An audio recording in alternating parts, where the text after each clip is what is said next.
আজকে আমি প্রথমবারের মতো বানিয়েছিলাম লাচ্ছা সেমাইয়ের পুডিং। আমি ভাবতেও পারি নাই যে প্রথমবারের চেষ্টায় এতটা মজা এবং পারফেক্ট হবে।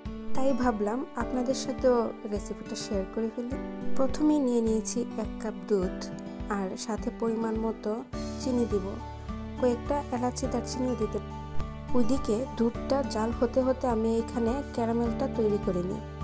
এখানে 1 টেবিল চামচের মতো চিনি দিয়ে সামান্য পরিমাণ পানি দিব এবং হালকা আছে একদম নাড়াচাড়া করে ক্যারামেলটা তৈরি করে নিই।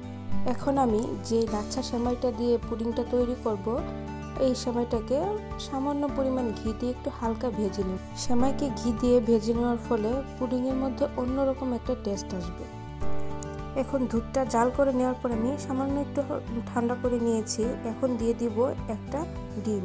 ডিমটাকে একটা হ্যান্ড উইক্সের মাধ্যমে খুব ভালোভাবে মিশিয়ে নিব। যেহেতু আমি ফার্স্ট টাইম ট্রাই করেছি, তার জন্য আমি একটা ডিমেরই করেছি।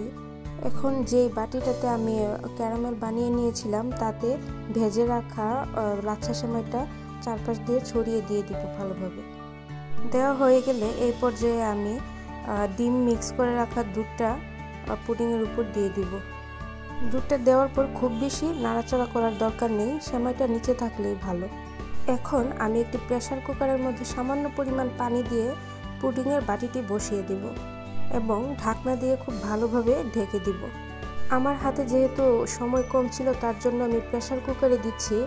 আপনাদের হাতে যদি যথেষ্ট পরিমাণ সময় থাকে, তাহলে আপনারা অন্যান্য পাত্রের মধ্যেও পুডিংটা করে নিতে পারেন। প্রেসার কুকারে আমি লো আঁচে একদম 10 থেকে 12 মিনিটের মতো পুডিংটা রান্না করেছি।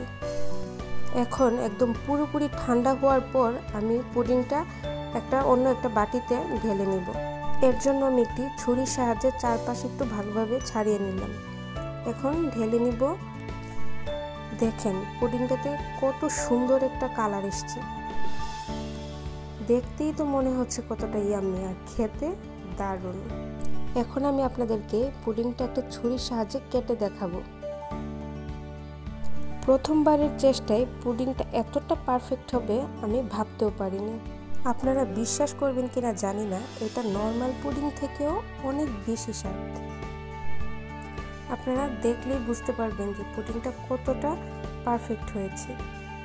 আশা করি সবাই এটা বাসায় বানিয়ে খাবেন আর কমেন্টে আমাকে জানাবেন।